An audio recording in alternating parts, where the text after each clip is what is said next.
Hola, mi nombre es Luciano Argenreder. Este es un video que forma parte de la ayudantía 2, en la que vamos a resolver un problema de análisis dimensional y semejanza.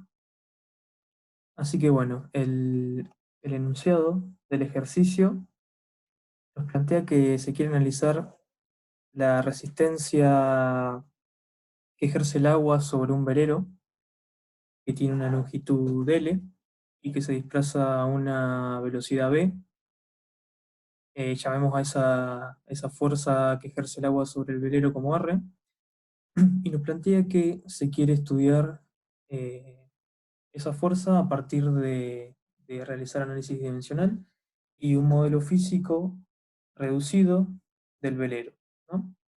Así que en primer lugar, en la primera parte nos plantea que la fuerza R depende de las variables L, longitud del velero, V, velocidad del mismo, ρ, masa específica, del agua por la que se desplaza el barco, viscosidad dinámica también del agua, la aceleración de la gravedad, G, y la altura de ola que ejerce la proa sobre la embarcación, ¿no? Eh, y bueno, básicamente tenemos dos puntos. El primero está relacionado a hacer el análisis dimensional y el segundo tiene que ver con semejanza. En el primero vamos a tener que realizar el análisis dimensional eligiendo entre estos cuatro grupos de variables cuáles van a ser las que fijemos en el análisis dimensional. Después vamos a hacer un poco un repaso de eso. Y en el punto B, lo que nos pide, con algunos datos de escala geométrica y velocidad del velero en el prototipo, o sea, en la realidad, nos pide calcular la velocidad del velero en el modelo. Así que bueno, en esta diapositiva tenemos un resumen de lo que sería lo que vamos a hacer. Tenemos en este lado lo que sería el modelo. Este es un setup experimental donde se hace lo mismo que queremos hacer nosotros, ¿no? Este es el modelo reducido del casco del velero. Este es un aparato que permite medir la fuerza y, bueno, en este caso está corriendo agua por el canal y se está midiendo esa fuerza que queremos estudiar nosotros, esta fuerza R. Por otro lado tenemos la realidad de lo que sería el velero una vez construido, por ejemplo, si se quiere utilizar este estudio para construirlo. Y hay que notar que el prototipo, o sea, en la realidad el velero tendría una longitud, un largo de proa a popa LP, y en el modelo LM, ¿no? Y el cociente entre esas longitudes respeta la escala geométrica que nombrábamos que teníamos en el punto B. Y esta es la relación funcional entre la variable dependiente R y las independientes que nombraba la primera parte del ejercicio. Así que bueno, lo primero que vamos a hacer es trabajar con esta ecuación para poder estudiarla de una manera más amigable a partir del análisis dimensional. Bueno, en esta diapositiva básicamente resumimos lo que es la relación funcional que nos da el enunciado, ¿no? Y estas serían todas las variables que intervienen, ¿no? Ya las habíamos nombrado antes: la fuerza ejercida sobre el velero, el largo del mismo, la velocidad del mismo, la masa específica, el agua, que es el fluido por el cual se desplaza el velero, la viscosidad dinámica lo mismo, la aceleración de la gravedad y la altura de ola que produce la proa, ¿no? Bueno, en este punto creo que es importante como explicar para qué es que utilizamos el análisis dimensional y cuál es su utilidad, digamos. Nosotros queremos conocer la relación de R con todas estas variables independientes, ¿no? Entonces, para ver cuál es la influencia del largo en la fuerza R, lo que deberíamos hacer es,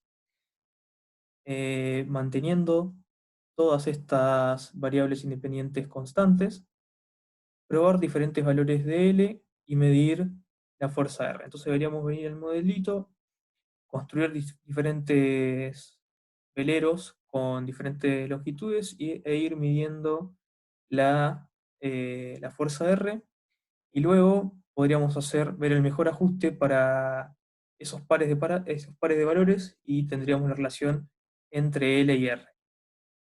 Ahora bien, si queremos, para pasar a la próxima variable independiente B, lo que tendríamos que hacer es, manteniendo todo el resto constante, ir variando B y medir cuál es la influencia en R.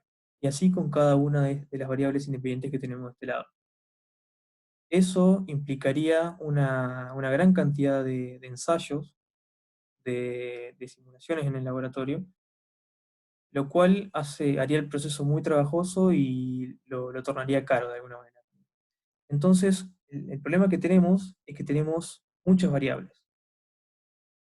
Es por esto que es ahí, digamos, donde surge la utilidad del análisis dimensional, ya que nos permite reducir esta expresión con muchas variables, muchos grados de libertad, a una menor, en la que vamos a tener que estudiar una menor cantidad de variaciones en relación a esto, ¿no? Así que, eh, básicamente, con ese objetivo, para reducir esta ecuación, aplicamos el teorema de Buckingham. Este teorema nos permite, como mencionaba recién, pasar de una expresión de este tipo, ¿no? En la que tenemos variables llamadas x, y donde tenemos n de esas variables, ¿no? Entre 1 y n, entonces son n variables. Nos permite pasar de esta ecuación de n variables a una expresión de este tipo, en donde en vez de x tenemos variables pi, pero no son n, sino que son n menos m, ¿no? Entonces nos permite reducir en una cantidad m las variables que vamos a tener que estudiar.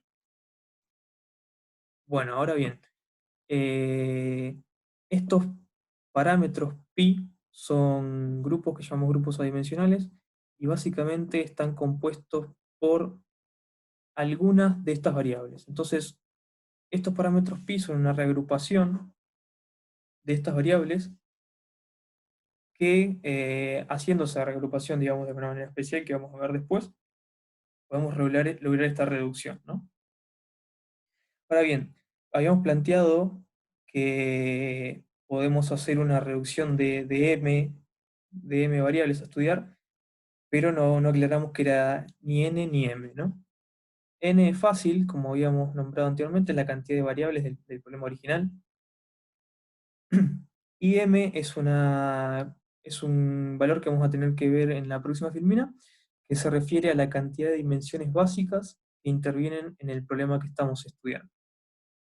Así que, bueno, vamos a analizar qué son las dimensiones básicas y cómo determinar cuántas son, para ver en qué número podemos reducir nuestra expresión original. Así que, bueno, habíamos nombrado m como dimensiones básicas. Se llama dimensiones básicas en mecánica de fluidos, ¿no? Hay que hacer esta aclaración, a las siguientes 4 dimensiones, que son longitud, tiempo, masa y temperatura, o lo que es una manera equivalente, longitud, tiempo, fuerza y temperatura, ¿no? Hay que notar que reemplazamos masa por fuerza, que es equivalente. ¿Y por qué decimos que son dimensiones básicas? Decimos que son básicas porque podemos expresar las dimensiones de cualquier cantidad física a partir de estas 4 en mecánica de fluidos, por lo menos, ¿no? Así que, por ejemplo, si agarramos una variable velocidad, ¿no? Las dimensiones de la velocidad pueden ser expresadas como el cociente entre la dimensión básica tiempo y la dimensión básica longitud, ¿no? Longitud en el numerador, tiempo en el denominador, claramente. Y lo mismo podemos hacer con cualquier otra variable, cualquier otra cantidad física. Tenemos el ejemplo básico del área, por ejemplo, en donde las dimensiones básicas que intervienen son las de longitud al cuadrado. Y acá está esta lista, que presenta diferentes cantidades y sus dimensiones en función de estas dimensiones básicas, ¿no? Es interesante estas dos columnas, ¿no? Que están agregadas para hacer una aclaración y no confundir entre dimensión y unidad. Unidad es básicamente la manera en la cual le ponemos un número a la dimensión, ¿no? Así que bueno, hecha esta presentación, vamos a pasar a ver algunos ejemplos de cómo podemos llegar de estas cantidades físicas, estas variables, a expresar sus dimensiones en función de las dimensiones básicas.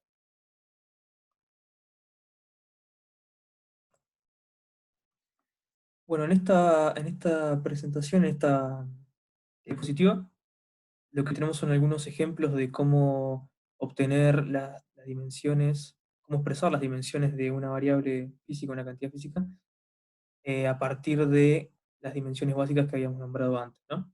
Entonces, si tenemos, por ejemplo, una variable fuerza, por ejemplo, el peso de un objeto, lo que podemos hacer es reemplazar fuerza por una expresión equivalente. En este caso podemos hacer masa por aceleración, y las dimensiones, perdón, de la fuerza van a ser iguales a las dimensiones del producto masa por aceleración, que también es igual a considerar por separado las dimensiones de la masa por las dimensiones de la aceleración.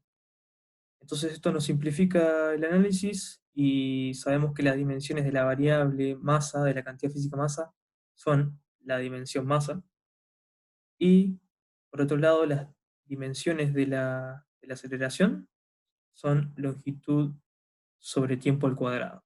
Entonces, de esta manera, expresamos las dimensiones de F fuerza, el peso de un objeto, por ejemplo, en función de masa, longitud y tiempo.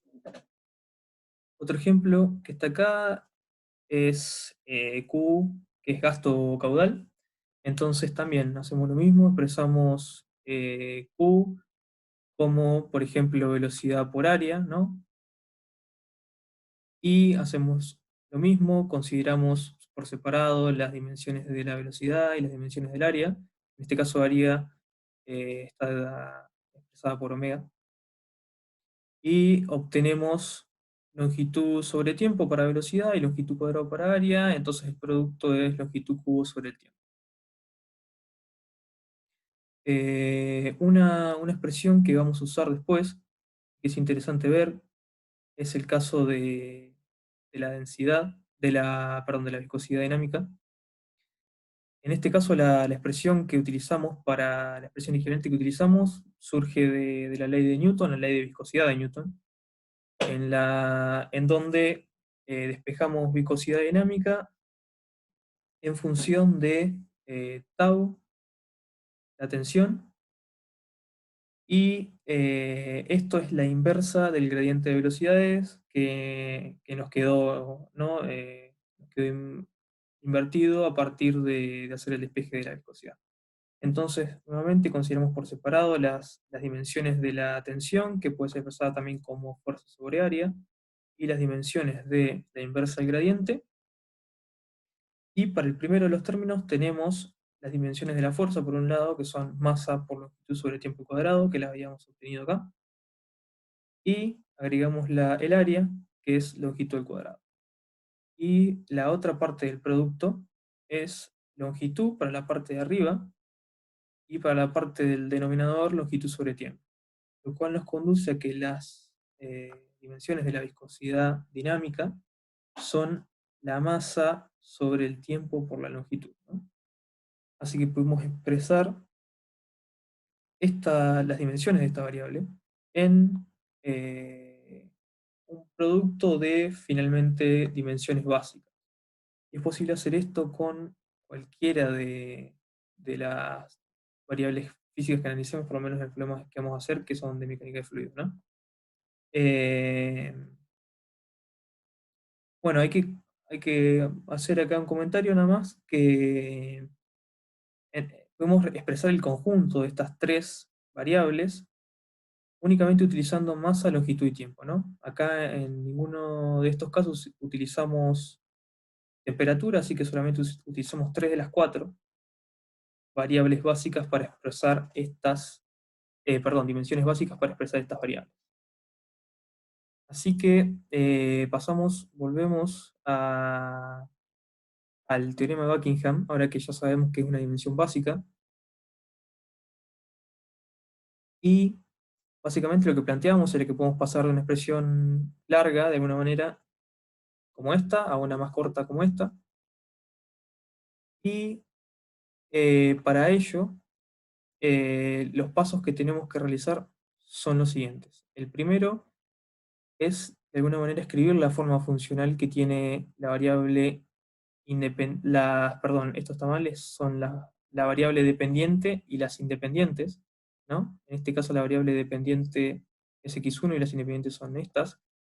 Hay que decir que esto eh, no es fácil de alguna manera, ¿no? Requiere que conozcamos la física del problema y que no dejemos afuera ninguna variable, ya que eso nos conduciría a resultados erróneos y nunca nos vamos a dar cuenta por el análisis dimensional en sí mismo, digamos.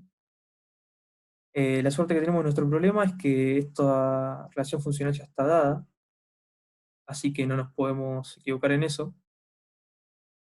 Bueno, posteriormente el punto 2 para aplicar el teorema, es hacer una lista de las variables de estas x1, x2, x3 y expresarlas en las dimensiones básicas a cada una de ellas, ¿no? Es básicamente similar a lo que hicimos acá.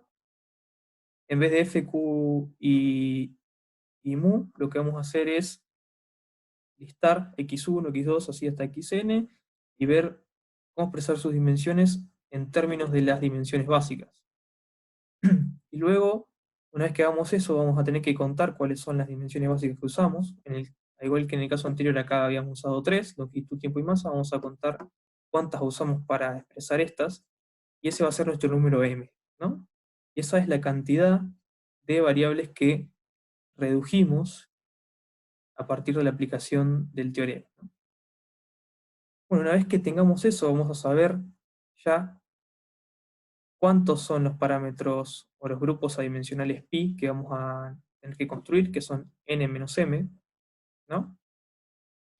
Y vamos a ver cómo se hace para construir estos parámetros pi. Ya había adelantado hace un par de diapositivas que esos parámetros pi engloban de alguna manera o reúnen a conjuntos de estas variables, ¿no?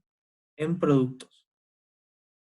Bueno, y finalmente el punto 4 va a ser escribir la forma funcional de los n-m grupos adimensionales, que es esta expresión. Hay que notar que acá tenemos una función f barra, ¿no?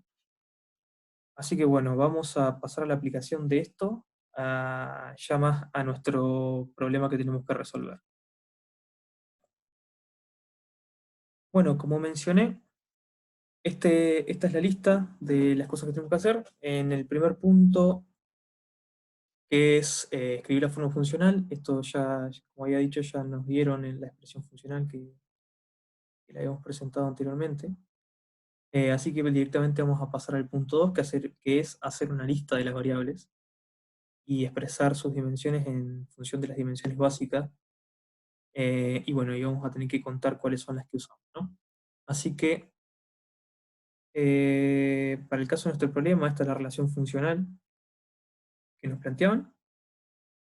Y las variables que, que usamos en el problema son, en primer lugar, R, la fuerza, que es la variable dependiente, y después tenemos 6 variables independientes, que son longitud, velocidad, masa específica, viscosidad dinámica, aceleración de la gravedad, o módulo, y H, altura de ola, que produce la proa, ¿no? Y acá tenemos que hacer lo mismo que hicimos en esta diapositiva, ¿se acuerdan? Que hicimos este procedimiento de expresar cada variable en función de las variables básicas. Ya tenemos resueltos los casos más importantes. En este caso R es una fuerza y ya lo habíamos hecho, era longitud por masa sobre tiempo al cuadrado. El caso de la longitud del velero es fácil, la dimensión básica es solamente L. Para la velocidad del velero es longitud sobre tiempo, La masa específica es un caso que no tenemos hecho, por eso les puse acá que podemos escribir masa específica como la variable masa sobre la variable volumen, lo cual nos conduce a las dimensiones masa sobre longitud al cubo. Posteriormente, viscosidad dinámica la habíamos hecho, habíamos utilizado la ley de viscosidad de Newton, en este caso, para encontrar la expresión de sus dimensiones en función de las dimensiones básicas. Así que ya la tenemos hecha, es masa sobre tiempo por longitud, o longitud por tiempo, es lo que tenemos acá. Y para después para la aceleración de gravedad, es una aceleración, también la teníamos planteada en esta tabla, como a todas las otras variables, y es longitud sobre el tiempo al cuadrado. Es importante decir que esta tabla era solamente como a fines informativos y que en realidad uno debería utilizar este procedimiento para obtener expresar las dimensiones en dimensiones básicas, ya que es simple y la verdad no nos tenemos que acordar nada. Solamente alguna relación como las que usamos acá, la ley de Newton de la viscosidad, por ejemplo. Así que bueno, tenemos nuestras 7 variables y las expresiones de las mismas en función de las dimensiones. Así que nuestro n es igual a 7, y hay que notar que solamente usamos longitud, masa y tiempo para expresar las dimensiones, así que m es igual a 3. Así que según el teorema que revisamos, n menos m es 7 menos 3, o sea que vamos a tener 4 grupos adimensionales. Así que en esta expresión, en nuestro caso, teníamos 7 variables acá, y vamos a pasar a 4 parámetros adimensionales pi, o sea, pi1, pi2, pi3 y pi4. Así que, bueno, vamos al próximo paso. El paso 3 es construir los n-m grupos adimensionales, en nuestro caso 4. Así que vamos a ver cómo es que realizamos eso, cómo es que realizamos la agrupación de estas variables en esos parámetros adimensionales. Me pareció interesante plantear un, un caso genérico, digamos, salirnos un poco de nuestro caso en análisis. Así que supongamos este caso genérico por un momento. Supongamos que teníamos un problema que tenía 4 variables y que encontramos, bueno, que que sus variables, las dimensiones de sus variables podían ser expresadas con 2 dimensiones básicas, ¿no? Entonces vamos a tener solamente 4 menos 2, o sea, 2 parámetros, grupos adimensionales pi. Esto, lo que pongo abajo, es un ejemplo de cómo se construirían los grupos pi. En cada grupo pi lo que tenemos es variables repetidas y una variable que no está repetida, ¿no? Entonces, esto es un ejemplo de cómo podría ser un grupo pi para este caso ficticio general, ¿no? Tenemos una variable x1 y luego tenemos eh, una variable x2 elevada a un exponente a y por una variable x3 elevada a un exponente b. En el parámetro, en el grupo dimensional pi1 y en el grupo 2 tenemos de vuelta x2 y x3, pero tenemos la variable x4 esta vez. Así que en este caso las variables repetidas que usamos son estas dos, x2 y x3, y las no repetidas son x1 y x4. Es importante hacer una distinción entre variables repetidas y no repetidas en, en contraposición a variables dependientes e independientes, digamos, ¿no? X1 en este caso es la variable dependiente, y después tenemos todas estas variables independientes, que no es lo mismo que las variables repetidas y las no repetidas, ¿no? Que directamente intervienen en el análisis dimensional, mientras que la distinción dependiente-independiente va más en el proceso físico que estamos analizando. Así que bueno, este fue un ejemplo de cómo se construyen los grupos pi en un caso ficticio, y vamos a ver cómo lo aplicamos en nuestro problema, que es un poco más complejo, ¿no? Pero bueno, básicamente se entiende que un primer paso es ver cómo identificamos y cómo dividimos entre variables repetidas y variables no repetidas. Así que ese es el primer paso que tenemos que dar, y es el que vamos a hacer en la próxima diapositiva. Bueno, en esta diapositiva tenemos ahí expresada la expresión de dónde partimos y hacia dónde queremos llegar. Y como dije antes, vamos a ver cómo expresamos, cómo dividimos entre variables repetidas y no repetidas. Hay una serie de cosas a tener en cuenta al elegir las variables repetidas, que son los siguientes puntos.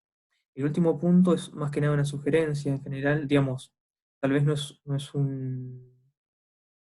una restricción tan estricta de alguna manera. En cambio, los primeros tres sí son importantes a tener en cuenta y son bastante claros en su definición y en su limitación, ¿no? El primero dice que cuando elijamos las variables repetidas, estas deben tener todas las magnitudes fundamentales del problema, ¿no? Cuando digo magnitudes fundamentales me refiero a magnitudes básicas, perdón por el cambio, pero me refiero a lo mismo. En el caso de nuestro problema, habíamos visto que las longitudes básicas en las que podíamos expresar todas las dimensiones eran longitud, masa y tiempo, ¿no? Entonces, las variables que elijamos tienen que contener longitud, masa y tiempo. Se me pasó poner en diapositivas anteriores, pero tal vez no es tan obvio, que vamos a tener que elegir m variables repetidas, ¿entiende? Como en este caso, en el caso anterior, tenemos dos variables repetidas y dos que no están repetidas. En ese caso, elegimos m igual a 2 variables repetidas, y lo mismo vamos a tener que hacer en nuestro caso, en donde, como habíamos visto, m es igual a 3, vamos a tener que elegir entonces tres variables repetidas. Entonces, entre estas 7, tenemos que elegir 3, con la primera restricción que nos dice que si vemos las dimensiones, las dimensiones básicas de cada una de ellas, perdón, esto también está mal, son dimensiones básicas, dimensiones fundamentales. Voy a cambiar así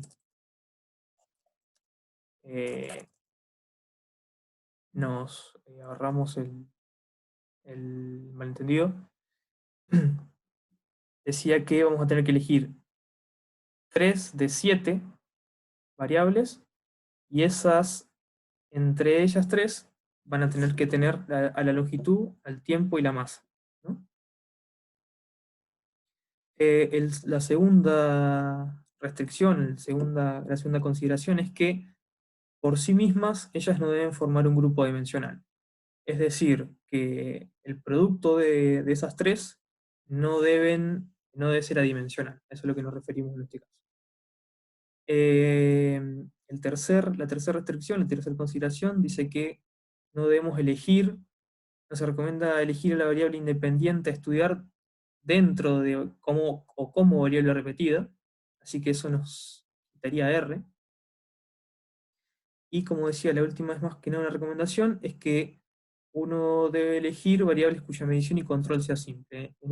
Esto se dice porque finalmente son las variables que vamos justamente a variar para hacer nuestro estudio de nuestra expresión reducida. Así que bueno, ya podemos ver que tenemos restricciones importantes, ¿no? Sabiendo que las dimensiones del problema, de nuestro problema, son longitud, tiempo y masa, como habíamos detectado acá, longitud, tiempo y masa, vemos que en nuestras 7 variables, la única que tiene la masa es la masa específica. Así que sabemos que sí o sí tiene que estar entre nuestras variables repetidas. Y también sabemos que por nuestro criterio 3, R no tiene que estar entre las variables repetidas. Así que, bueno, vamos a ver cómo las elegimos en nuestro caso. Recordando lo que decía el enunciado, vuelvo un poco a la segunda, perdón, diapositiva, nos decía, elija el mejor set de variables independientes como base para el análisis dimensional entre los siguientes, y nos proponía 4 grupos. Hay que decir acá que el uso de variables independientes para mí es un poco desacertado, ya que en realidad esto se refiere a variables repetidas, ¿no? Ya habíamos hecho la distinción entre independientes, dependientes, repetidas y no repetidas. Así que es a eso a lo que se refiere el enunciado, ¿no? Así que tenemos estos 4 grupos que los tenemos reescritos en acá. Y esos 4 grupos, bueno, ya habíamos dicho que R no puede estar entre las variables repetidas, así que descartamos el grupo 2. Y la otra cosa que habíamos visto es que la masa específica tiene que estar porque es la única que eh, contiene a la dimensión básica masa. Así que como la masa específica no está en el grupo 3, lo descartaríamos también. Y nos queda el grupo 1 y el 4. Pero el grupo 1 en el grupo 1 tenemos la longitud y la altura de ola, cuyas dimensiones básicas son longitud solamente, entonces no tenemos el tiempo en esto. Así que eso nos deja con el grupo 4, que es velocidad, longitud del velero y densidad. En este caso tenemos el tiempo en la velocidad y la longitud también ahí, y la longitud en la longitud del velero, y tenemos la masa aquí en la masa específica, en la densidad, así que cumplimos con nuestros puntos, por lo menos los primeros 3. Además, bueno, de alguna manera también es fácil variar estas cantidades, ¿no?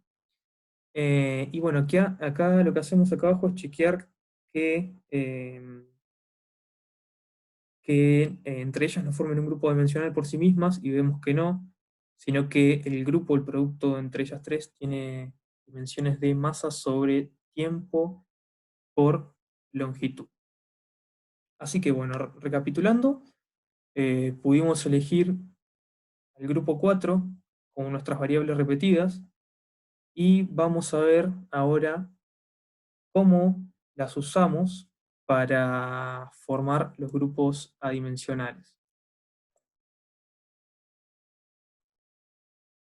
Bueno, como decía acá, el paso que sigue es construir los n-m grupos adimensionales, que son 4. Así que vamos a empezar con pi1.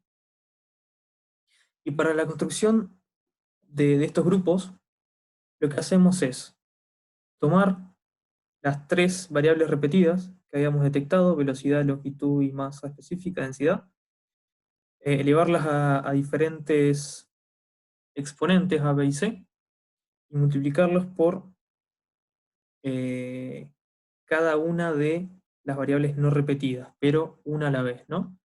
O sea, era fácil notar acá que si repetimos estas primeras 3, tenemos 4 no repetidas, que van a ser R, mu, G y H. Entonces vamos a usar R en pi1, en el grupo 1, mu en el 2, G en el 3 y H en el 4. Y estas van a estar en todo. Así que en el pi1 tenemos nuestras 3 repetidas y R que no se repite. Y lo que hacemos es expresar el grupo pi1 como este producto, ¿no? Acá podríamos haberle puesto algún exponente también a R, y eso finalmente no va a modificar nuestro análisis, y después por ahí puedo hacer un comentario para que veamos por qué. Eh, Así que bueno, una vez expresado el grupo dimensional de esta manera, como este producto, lo que procedemos a hacer es nuevamente ver o tomar las dimensiones a ambos lados, ¿no? Con esta suerte de operador que usamos que son los corchetes. Así que, tomando las dimensiones de ambos lados, como habíamos visto, podemos separar las dimensiones de esta, las dimensiones de la fuerza, y sabemos que como habíamos definido que los grupos pi eran adimensionales, las dimensiones expresadas en dimensiones básicas van a ser de longitud a la cero, tiempo a la cero y masa a la cero. Por otro lado, este grupo va a tener estas dimensiones, ¿no? Reemplazamos directamente las dimensiones de la velocidad, que son longitud sobre tiempo, elevado a la a. La longitud tiene la dimensión básica L a la b, y la densidad masa sobre longitud del cubo a la c. Por otro lado, la fuerza la habíamos obtenido antes, y para esto nos sirve mucho ir a consultar la tabla que habíamos construido, ¿no? Para saber hacer estos reemplazos, eh, y poder llegar a esta expresión, ¿no? Hay que notar que el efecto de las variables repetidas en esta expresión está confinada a las llaves, mientras que esta parte del producto es relativo a la fuerza, ¿no? Eso es importante porque después, para agilizar un poco los cálculos, sobre todo en nuestro caso que tenemos 4 parámetros adimensionales. Bueno, ahora es fácil ver que si unificamos esto, es decir, si unificamos los valores de longitud, masa y tiempo dentro de la llave, tenemos que nos queda la longitud eh, con la potencia a más b menos 3c, el tiempo con la potencia menos a, y la masa con la potencia c, por parte de lo que está adentro de las llaves. Y por otro lado seguimos teniendo la fuerza la fuerza en este lado. En este caso podemos juntar ambas expresiones, ¿no? Acá creo que hay un problema con la potencia en el denominador, así que volvemos acá para ver, era la menos 2, así que la expresión que está bien es la última. Esta acá falta que tiempo esté elevado al cuadrado. Lo vamos a corregir. Bueno, lo vamos a dejar así. Entonces podemos unificar la expresión por las dos partes y nos va a quedar esto más 1, o sea, el efecto de la fuerza se confina en esta suma más 1, en este menos 2 y en este más 1, ¿no? Entonces, posteriormente lo que vamos a hacer es, esta es la expresión que teníamos, la última expresión, ¿no? Esta, lo que vamos a hacer es generar un sistema de ecuaciones para garantizar esta igualdad, ¿no? Entonces, tenemos que para la dimensión longitud, 0 es igual a esta suma, ¿no? 0 para el tiempo es igual a esta suma, y 0 para la masa es igual a esta suma, ¿no? Entonces tenemos un sistema de ecuaciones para garantizar que la expresión sea dimensionalmente consistente. Así que después simplemente lo que hacemos es despejar los valores de a, b y c. En este caso, para pi1, que lo teníamos acá, nos da a igual a menos 2, b igual a menos 2 y c igual a menos 1. Y podemos luego construir pi1 reemplazando en esta expresión general estos valores, ¿no? Y nos da que pi1 es igual a la fuerza sobre rho v cuadrado, la velocidad L cuadrado. Y esto es algo que llamamos número de Newton, y bueno, obviamente es adimensional porque lo garantizamos de esta manera. Así que ese es el procedimiento que tenemos que seguir para los tres parámetros restantes, ¿no? Así que vamos con el grupo pi2. En este caso la variable no repetida que vamos a usar es la viscosidad dinámica. Acá está marcada con rojo. Y de vuelta usamos las variables repetidas. Esta vez, como los exponentes son distintos, vamos a utilizar distintas letras, pero básicamente el procedimiento es el mismo. Tomamos las dimensiones del parámetro dimensional. Tenemos que en este lado es todo elevado a la 0, y en este lado vamos a tener el mismo corchete que teníamos antes, la misma llave que teníamos antes, la misma expresión, y la viscosidad que habíamos obtenido antes puede ser expresada así, sus dimensiones pueden ser expresadas así, y su efecto en la expresión general está marcada en rojo acá. Así que básicamente podemos ver que es la suma de estas constantes. Así que posteriormente construimos el sistema de ecuaciones de vuelta a partir de esta ecuación. Y en este caso tenemos que para la longitud nos queda la misma expresión de antes, a excepción de esta constante, ¿no? Reemplazamos finalmente la constante. Lo mismo para tiempo y para masa.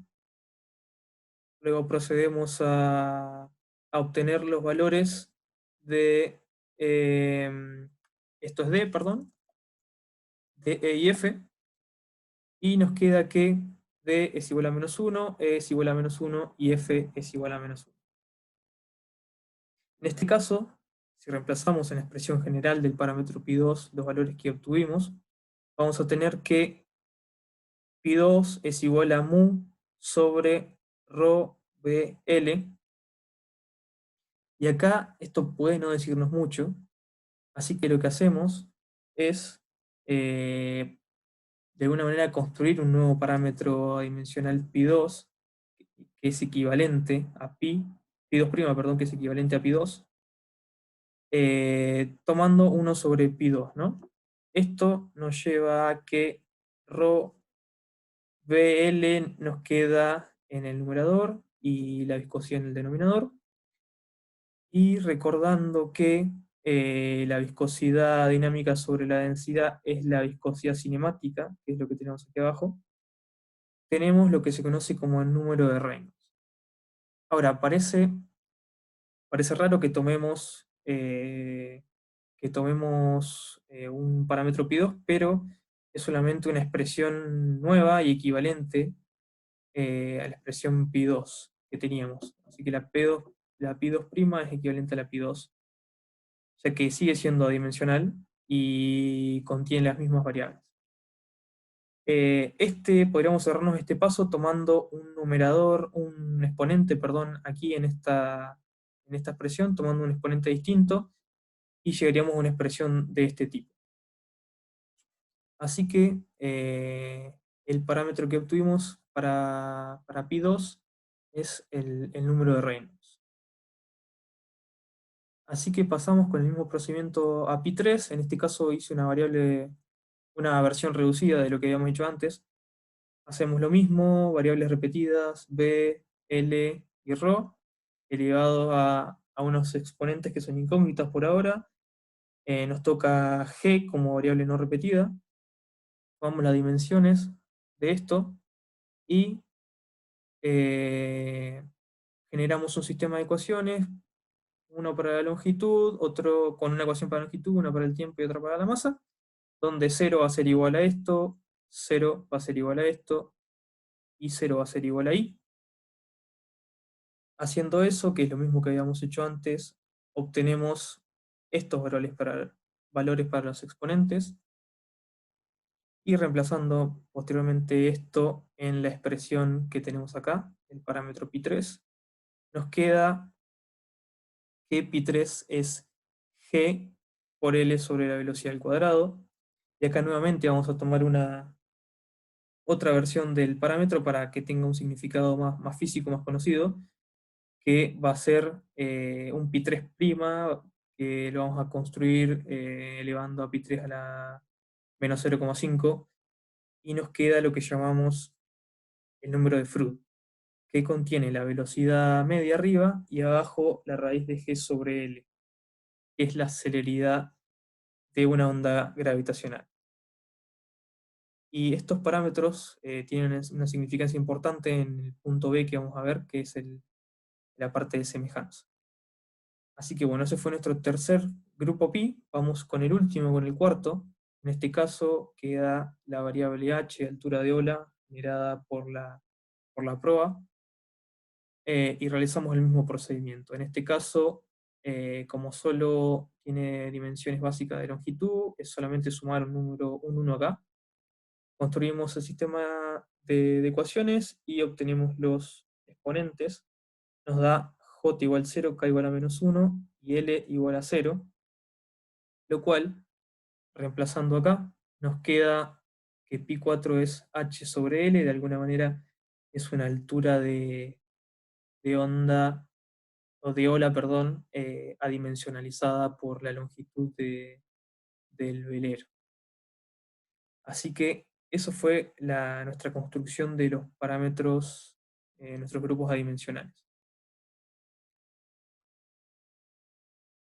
Bueno, finalmente lo que hicimos fue el punto 4, construimos los grupos adimensionales, y vamos al punto 5, que es finalmente escribir esta expresión reducida, y nos queda de esta manera, ¿no? Esta es la expresión general que teníamos, y esta es la expresión reducida donde reemplazamos los valores de los parámetros de los grupos adimensionales por lo que obtuvimos anteriormente, y tenemos el número de Newton, de alguna manera la fuerza dimensionalizada. Esto es el número de Reynolds, no hay que confundir, esto es velocidad y esto es viscosidad cinemática, se ven bastante parecidos, pero son distintos. Esto es el número de Froude, y esto es la altura de ola adimensionalizada de alguna manera por la longitud del velero.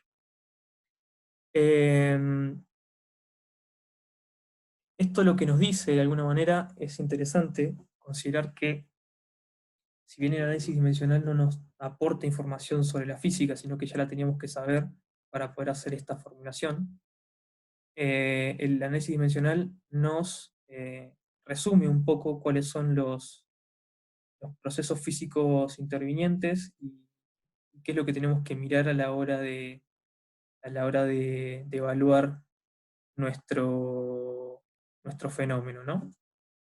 Y son básicamente los parámetros que nombré: número de Reynolds primero, número de Froude y altura de ola. Y estos son algunos de los datos que vamos a usar para la parte B del ejercicio, ¿no? Así que esto fue la primera parte del ejercicio, la parte A, la parte de análisis dimensional. Vamos a leer de vuelta el enunciado. Decía: realiza un análisis dimensional que permita determinar la fuerza resultante, elija el mejor set de variables, y fue lo que hicimos y obtuvimos esta expresión reducida. Así que la parte B nos dice que para el desarrollo de un modelo físico a escala geométrica 1 en 20, se considera un velero prototipo de 5 metros de longitud que se desplaza a una velocidad de 4 metros por segundo.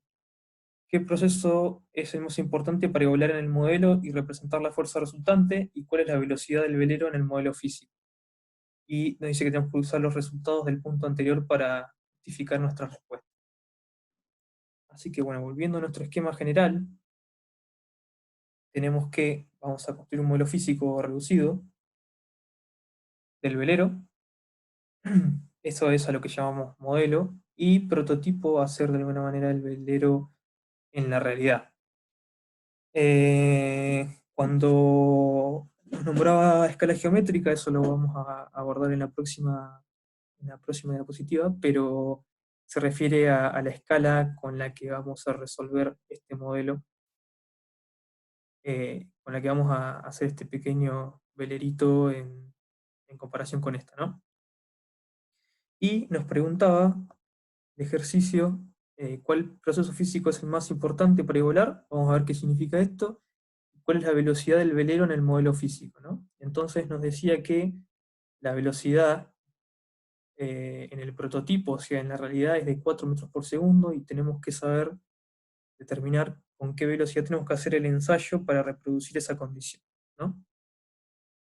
Y también nos da este dato de longitud en la realidad, en el prototipo, mejor dicho, ¿no? Finalmente, para hacer el pasaje entre esta velocidad y obtener esta, tenemos que obtener la escala de velocidad, ¿no? En este caso yo no lo expliqué, pero la escala de longitud es la longitud del modelo sobre la longitud del prototipo, y la velocidad del modelo sobre la del prototipo. Así que es el dato que necesitamos obtener. Así que vamos a ver un poco qué semejanzas tenemos que cumplir. Acá están los tipos de semejanza, ¿no? Y tenemos por un lado semejanza geométrica, que refiere que exista una única escala de longitudes que relacione las longitudes del prototipo con la del modelo. La cinemática, que nos plantea que las trayectorias en el prototipo sean iguales a las del modelo. Eso implica que existe una única escala de longitudes y una única escala de tiempo. Y por otro lado, una semejanza dinámica que lo que nos requiere es que las fuerzas a las que está sometida un elemento de fluido en el prototipo guarden relación con las que vamos a tener en el modelo. Así que, básicamente, en este caso tenemos escalas de fuerza que nos plantean que tienen que ser iguales, ¿no? Todas las fuerzas tienen que estar escaladas con una relación constante entre el prototipo y el modelo. Una manera de garantizar esto muy habitual es considerar la igualdad de números adimensionales, ¿no? Si bien existen muchos números adimensionales, eh, la semejanza dinámica total, digamos, nos pide que todos los números adimensionales estén escalados con la misma relación, recordando que los números adimensionales, como los que nombramos de Freud y de Reynolds, son la relación entre fuerzas. Por ejemplo, el número de Freud es la relación entre fuerzas eh, de inercia y las fuerzas gravitacionales, y en el número de Reynolds las fuerzas de inercia contra las viscosas. Así que en este caso, ese requerimiento implica que el número de Freud del prototipo sea igual al número de Freud del modelo, y que el número de Reynolds del prototipo sea igual al número de Reynolds del modelo. Y vamos a ver qué implica eso.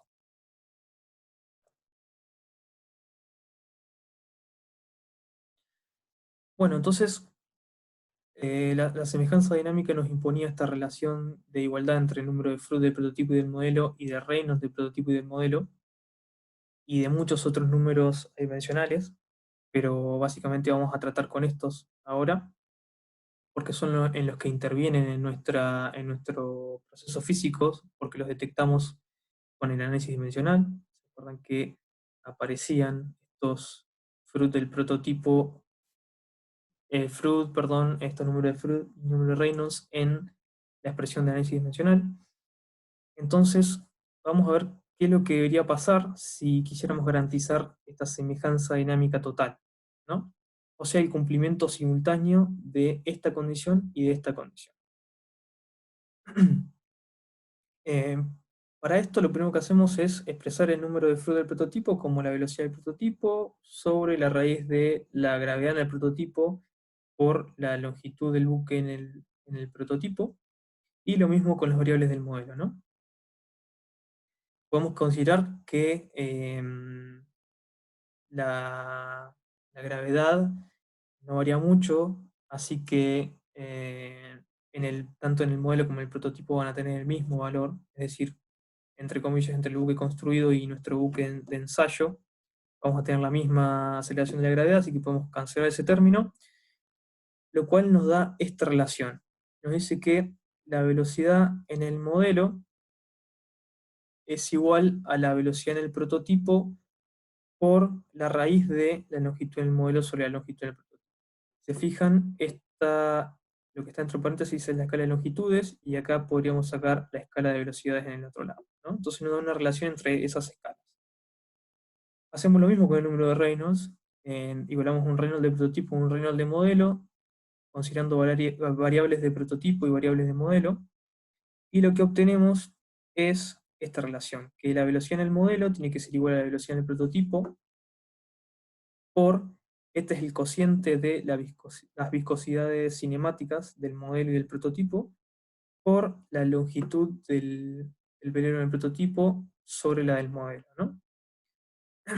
Acá permitimos esta escala de viscosidades, considerando que podríamos de alguna manera tal vez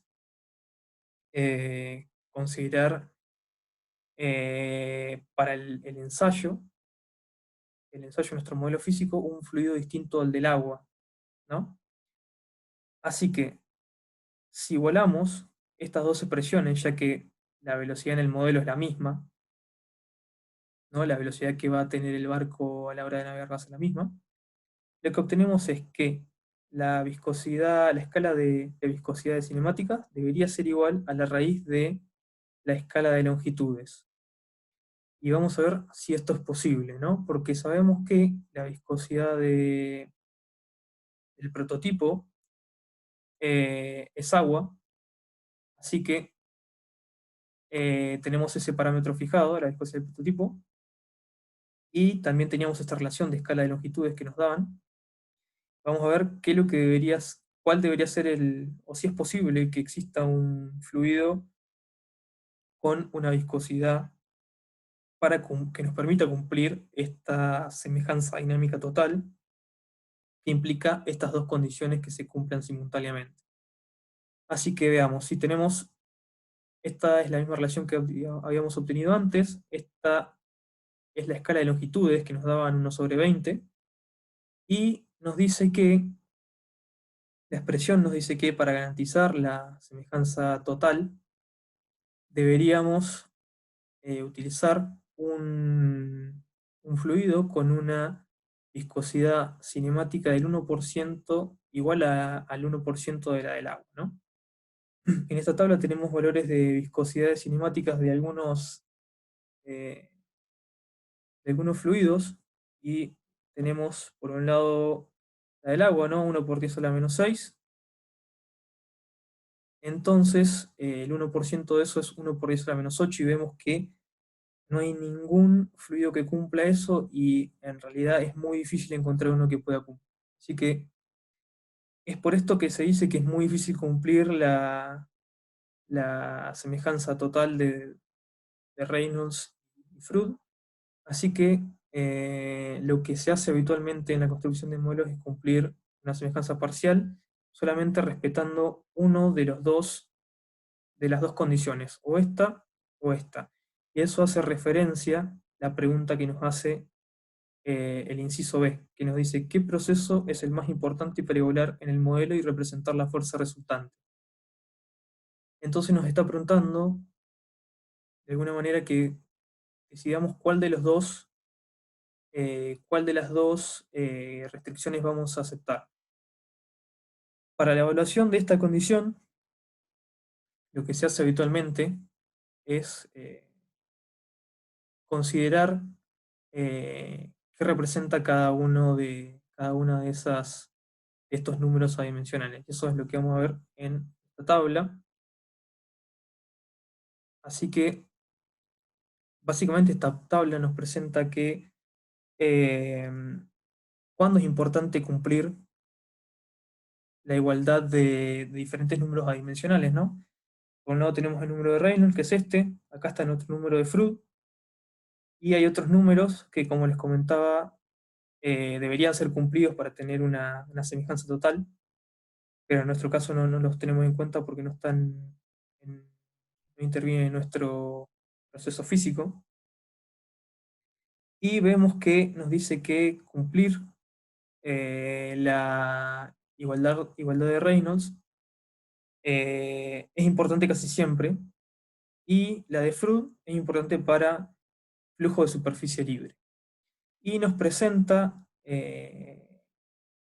a qué se refiere o qué representa qué efectos representa el número dimensional, ¿no? Entonces tenemos que para el número de Reynolds se representan la inercia y la viscosidad. Entonces, para números de Reynolds cada vez más altos, los efectos de la viscosidad son cada vez más chicos, los efectos de la viscosidad en el proceso físico son cada vez más chicos, y tenemos lo mismo para el caso del Freud, en donde relacionamos inercia con el efecto de la gravedad, ¿no? Entonces, es habitual considerar que se pueden despreciar los efectos de la viscosidad cuando, o sea, en un número de Reynolds es muy grande. Y en este caso vamos a calculamos el número de Reynolds para nuestro prototipo y efectivamente nos da un valor de 2 por 10 a la 7, lo cual es un número de Reynolds elevado en el cual la viscosidad de alguna manera dejaría de tener efecto en nuestro proceso. O no es que dejaría de tener efecto, sino que tendría una importancia más reducida. Por otro lado, nuestro caso de análisis es un flujo a superficie libre, por lo cual habría que tener en cuenta la relación de Freud. Así que pasamos a la siguiente diapositiva y planteamos que es debido al alto número de Reynolds y a que podríamos de alguna manera despreciar la influencia de las fuerzas viscosas en nuestro proceso, planteamos la igualdad solamente de la restricción de Freud, ¿no? Y vamos a hacer un comentario más sobre esto. Cumpliendo la semejanza de Freud, ¿no? Con esta expresión que habíamos deducido, lo que nos queda es que la velocidad en el modelo debería ser expresada de esta manera, o puede ser obtenida por esta expresión. Nuestra velocidad de prototipo es un dato del problema, también nuestra escala de longitudes, escala geométrica, con lo cual obtenemos el resultado de la pregunta, que es cuál es la velocidad con la que se debe hallar en el modelo, ¿no? Así que con eso estaría resuelto el ejercicio, el inciso B. Ahora, podríamos calcular cuál va a ser el número de Reynolds en el modelo cuando hagamos el ensayo. Básicamente el número de Reynolds, como habíamos visto, es el producto de una velocidad por una longitud dividido una viscosidad cinemática y nos da un número también elevado, que es un número de 2,25 por 10 a la 5. Donde lo que quiere decir es que también las fuerzas viscosas van a tener una influencia reducida. Ahora bien, el que muestro acá, es un diagrama típico de coeficiente de arrastre, básicamente es una fuerza de arrastre dimensionalizada, en función del número de Reynolds. Y podemos ver que hay zonas donde el Reynolds es independiente, ¿no? Entonces, nuestro Reynolds en el prototipo era 2 por 10 a la 7, y veíamos que puede llegar a estar alrededor de una zona por acá, en la que sería constante, ¿no? Hay que aclarar bien que este es un diagrama típico, no es un diagrama exactamente de nuestro ejercicio, pero sirve a los fines didácticos para expresar más o menos la variación del arrastre con el Reynolds, ¿no? Y lo que sería la fuerza sobre nuestro buque de alguna manera, expresar la función del Reynolds. Y vemos que nuestro Reynolds obtenido en el modelo también va a estar en una zona por lo menos cercana a la zona de constancia del coeficiente de arrastre, ¿no? Entonces, podemos decir que tanto nuestro modelo y nuestro prototipo están alrededor de una zona con un Reynolds independiente, entonces el efecto de la viscosidad, de las variables viscosas, de las fuerzas viscosas, perdón, va a ser similar. Posiblemente este número está cerca de esta transición, así que sería un poco tal vez recomendable tratar de llegar a un número más alto en el modelo, y eso se puede hacer cambiando un poco esta escala geométrica. Así que si quieren pueden hacer la prueba. Si toman una escala geométrica de 1 en 10, tenemos un número Reynolds bastante más alto en el modelo, que al igual que en el prototipo va a andar por una zona de arrastre constante. Una cosa que me faltó decir es que este coeficiente de arrastre es una fuerza de arrastre adimensionalizada, ¿no? Que sería símil a nuestra fuerza R, que funciona, y digamos, este diagrama está construido para un cuerpo sumergido típico, ¿no? Entonces, de alguna manera nos expresa un poco la relación de nuestra fuerza en función del Reynolds.